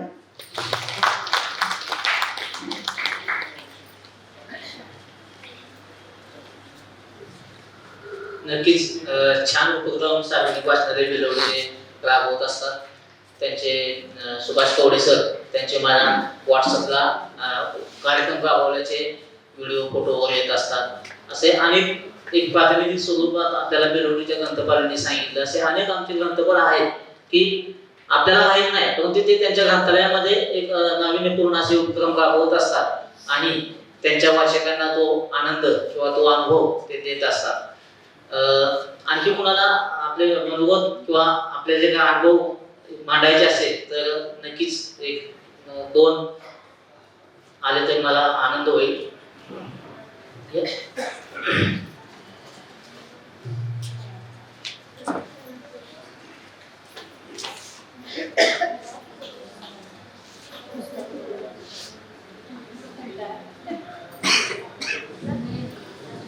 या ठिकाणी ग्रंथपाल मेळावा या संदर्भात थोड्या वेळेचं बंधन असल्यामुळे मगाशी बऱ्याच ग्रंथपालांनी फार काही माहिती सांगितली नाही. कारण आम्हाला 4चं टायमिंग दिलेलं होतं आणि त्यामध्ये बाकीचे मान्यवर बोलणार होते. तर त्यामध्ये उपक्रमाबाबत फारसे काही बोलता आलं नाही. पण आता परत संधी दिल्यामुळं 1-2च मिनिटांमध्ये मी सांगतो. खरं तर ग्रंथपाल हा माहितीचा स्तोत्र आहे असं म्हटलं तर काय चुकीचं नाही आहे. कारण इतकं ज्ञान आघात आहे, इतके नवीन नवीन ग्रंथालयामध्ये येत असतात. तर आपलं चौकस लक्ष पाहिजे सगळीकडं की आता कुठले नवीन ग्रंथ प्रकाशित झालेले आहे, कुठलं पुस्तक चांगलं आहे मग ते कुठल्या प्रकारचं आहे, कादंबरी आहे का चरित्र आहे का समीक्षात्मक आहे का कथा आहे, आणि आपल्या वाचकांना जास्तीत जास्त कुठले ग्रंथ आवडतात. म्हणजे असे बरेच जण वाचक आहेत की सार्वजनिक ग्रंथालयामध्ये काम करताना मला असं जाणवलं की त्यांना जास्तीत जास्त म्हणजे हलकं फुलकं असं साहित्य वाचायला आवडतं सार्वजनिक ग्रंथालयामध्ये.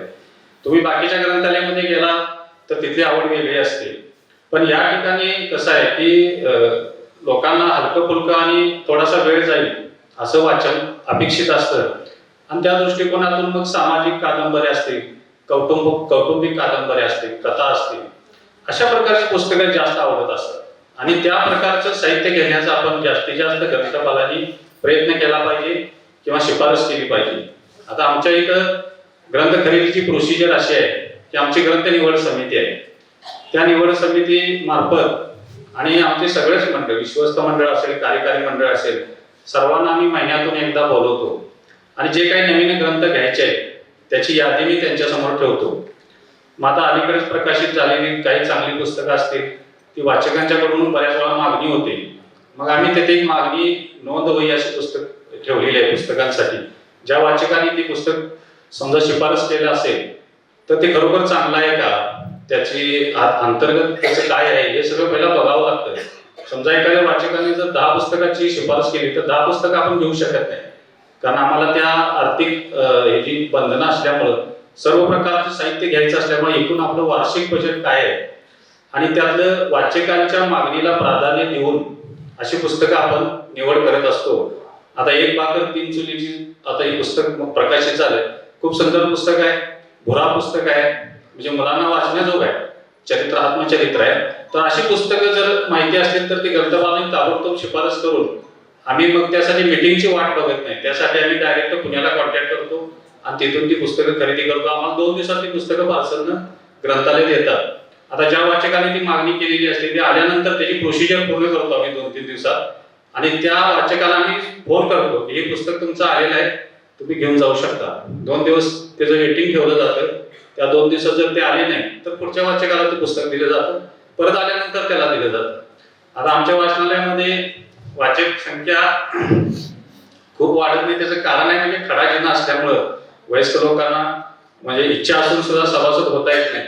तर त्यांच्यासाठी आम्ही असं सांगतो त्यांना की तुम्ही आल्यानंतर जर तुम्हाला पुस्तक पाहिजे असेल तर तुम्ही खाली थांबा, आम्हाला फोन करा वरती, तुम्हाला खाली पुस्तकं पोहोचवतील. तर अशा पद्धतीनं काही सूचना वाचकांना काय पाहिजे, काय अपेक्षित आहे, नवीन कुठलं साहित्य प्रकाशित होत आहे, ही संपूर्ण माहिती ग्रंथपालाजवळ असणं गरजेचं आहे. आणि त्या दृष्टिकोनातून त्यांनी जर प्रयत्न केले तर निश्चितच वाचन चळवळ वाढायला म्हणजे मार्गदर्शन होणार आहे. खरं किती व्हॉट्सअप आलं, फेसबुक आलं, इंस्टाग्राम आलं तरी पुस्तक हातात घेऊन वाचण्याची जो आनंद आहे तो कधीही संपू शकत नाही. आणि त्यामुळं ग्रंथालय हे अविरतपणे टिकणारच, त्यात काही हे नाही. किती म्हणजे टेक्नॉलॉजी जरी आली तरी पुस्तक वाचण्याला, हातात घेऊन पुस्तक वाचण्याला पर्याय नाही.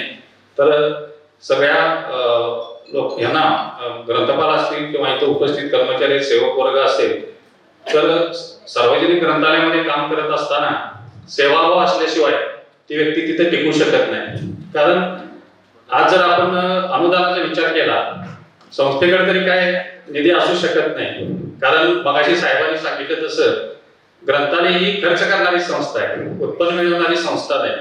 त्यामुळं खर्च करू शकत नाही ती संस्था, कारण दुसऱ्याकडून मागून घेऊन या संस्था चालवाव्या लागतात. इतर ठिकाणी जिथं लाभाची पदं असतात तिथं मोठ्या प्रमाणावर संचालक मंडळामध्ये येण्यासाठी सुद्धा चढावड असते, पण ग्रंथालयामध्ये बोलवून संचालक करण्याची वेळ येते. की म्हणजे सामाजिक कार्याशी जोडलेले हे सगळे चळवळ असल्यामुळं अतिशय म्हणजे त्यागाने काम करणारे लोक असतील तर ती संस्था चालते. आणि त्यामुळं अनुदानाशी संबंधित कर्मचाऱ्यांना वेतन देणं संस्थांना फारसं परवडणारं नसतं. त्यामुळं ज्यांच्याजवळ त्यागाची भूमिका आहे तीच व्यक्ती सार्वजनिक ग्रंथालयामध्ये एक सामाजिक भावनेतून काम करू शकते. आणि भविष्यामध्ये जरी शासनाकडे मागणी असल्या तरी त्या कितपत पूर्ण होतील माहीत नाही, पण जास्तीत जास्त प्रयत्न सुरू आहेत. त्या जर झाल्या तर कर्मचाऱ्यांनी खरोखर चांगले दिवस येतील आणि ते यावे अशी आमची सगळ्यांची इच्छा आहे. तर सर्वांनी सामाजिक भावना ठेवून जर ही चळवळ पुढे न्यायची ठरवलं तर चळवळीला निश्चितच उज्ज्वल दिवस आहेत असं मला वाटतं. धन्यवाद.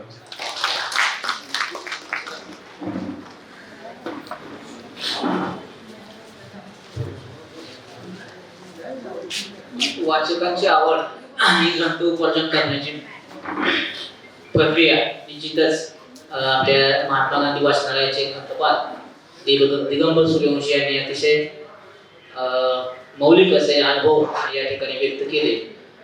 मित्रो, ज्ञान, माहिती आणि मनोरंजन यांचं उत्कृष्ट माध्यम म्हणजे ग्रंथालय. आपल्या प्रत्येक ग्रंथपालाकडे एक मोबाईल आहे, स्मार्टफोन आहे. मित्रो, आता एआयचा काळ आलेला आहे, आर्टिफिशियल इंटेलिजन्स. त्याच्यामध्ये आपण या एआयचा वापर करून आपल्या ग्रंथालयातील ग्रंथसंपदा वाचकापर्यंत पोहोचू शकतो. काही एआयचे टूल्स आहेत, उदाहरणार्थ चॅट जीपीटी, त्यानंतर ग्रोक म्हणून आहे, एआय टूल आहे, मेटा 3.0 व्हॉट्सअपचा आहे, त्यानंतर जेमिनी म्हणून गुगलचा आहे. तर त्याच्यामध्ये जरी आपण आपल्या पुस्तकाचे शीर्षक टाकले आणि त्याची एक संक्षिप्त सारांश माहिती जरी विचारली तर ती आपल्याला क्षणार्धात आपल्याला ती माहिती आपल्या मोबाईलवर येते. तीच माहिती जर आपण आपल्या कॉम्प्युटरवर पेस्ट केली आणि अशी जरी आपल्या नोटीस बोर्डवर जरी आपण ती लावली तर ते वाचून देखील वाचक आपल्या ग्रंथालयातील पुस्तकांची मागणी करू शकतात. त्यामुळे निश्चितपणे खूप मोठा स्कोप किंवा खूप मोठी व्याप्ती आपल्या ग्रंथालय चळवळीसाठी आहे किंवा ग्रंथालयासाठी आहे. आपण त्याचा निश्चितपणे त्याच्यावर आपण स्वार होऊन ही ग्रंथालय चळवळ आणि वाचन संस्कृती एक उच्च पातळीवर नेऊया अशी या ठिकाणी मी अपेक्षा व्यक्त करतो. आणि मिरज विद्यार्थी संघ, महाराष्ट्र राज्य साहित्य संस्कृती मंडळ, त्यांचे आमचे सदस्य आणि मराठी भाषा जिल्हा मराठी भाषा समितीचे सदस्य आहेत माननीय प्राध्यापक अविनाश सप्रे सर या ठिकाणी आपल्या या ग्रंथपाल मेळाव्याला उपस्थित राहिले आहेत. आणि मी पुन्हा एकदा या दोन्ही संस्थांचं आभार व्यक्त करतो की त्यांनी अतिशय अगत्यपूर्वक या ठिकाणी हा ग्रंथपाल मेळावा घेतला आणि आमच्या ग्रंथपाल मंडळीमध्ये एक सुसंवाद किंवा एक माहितीचं अनुभवाचं एक आदान प्रदान किंवा एक विचार विश्व वैचारिक चर्चा घडवून आणली. त्याबद्दल या जिल्हा साहित्य संमेलनाचे आयोजक आणि सर्वांना या ठिकाणी मी त्यांचे धन्यवाद देतो, त्यांचे आभार व्यक्त करतो. धन्यवाद.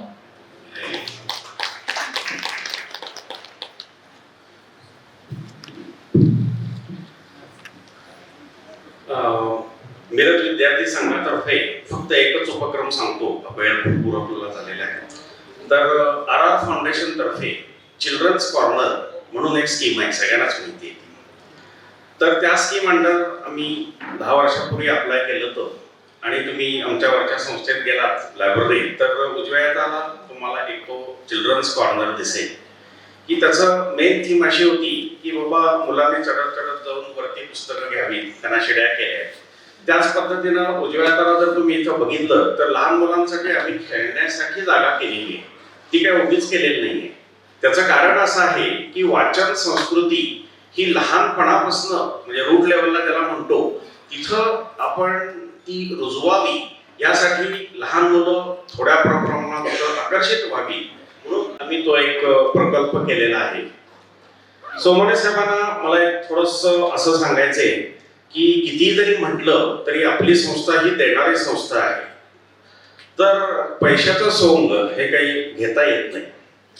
तर मला असं सांगायचंय सोनवणे साहेबांना की बऱ्याचशा इंडस्ट्रीमध्ये म्हणजे इव्हन मी सामंत साहेबांना मेल पण पाठवली की मोठ्या मोठ्या इंडस्ट्रीचा जो CSR फंड असतो त्या CSR फंडातला अतिशय छोटासा भाग हा जर समजा शासनानं सांगितलं की बाबा तुम्ही वाचन चळवळ देण्यासाठी तो तुम्ही फंड द्या आणि मग तुमच्या लेवलला प्रत्येक जिल्ह्यात काय करायचं, कुठल्या मेरिटवर द्यायचं, तर ह्या दृष्टीने जर थोडेसे प्रयत्न झाले तर आपण CSR फंडाचा चांगला उपयोग करू असं मला वाटतं. मी खरं पाहिलं तर आभार मानायला उभा आहे.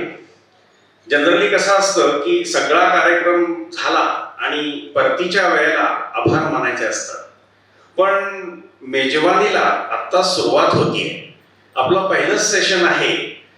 सगळ्यात महत्त्वाचं असं आहे की वाचन संस्कृती वाढवण्यासाठी आपल्याला जो मेडिएटर म्हणतो, म्हणजे एखाद्या विद्यार्थ्याला शिकवायचं म्हटलं की शिक्षक असतो, तसं पुस्तक आणि पुस्तक वाचणारा याच्या मधला जो मेडिएटर म्हणजे आपले सगळे ग्रंथपाल आणि आपली ग्रंथालय आहे. विशेष करून आज सर्व इथं लोक आले असू दे, संख्या जरी कमी असली तरी आवर्जून आपण सगळे इथं आलो, त्याबद्दल सर्वांचं मी आभार मानतो. सप्रे साहेब पण इथं विशेष करून आले, त्यांचेही मी आभार मानतो. आणि सगळ्यात शेवटी ज्याला म्हणतो ना आपले गुरु म्हणजे सोनवणे साहेब आहेत, त्यांचेही मी विशेष करून आभार मानतो. जनरली पूर्वीच्या काळी काय व्हायचं की जेव्हा पुण्याला ऑफिस असायचं तेवढा इतका कॉन्टॅक्ट व्हायचा नाही.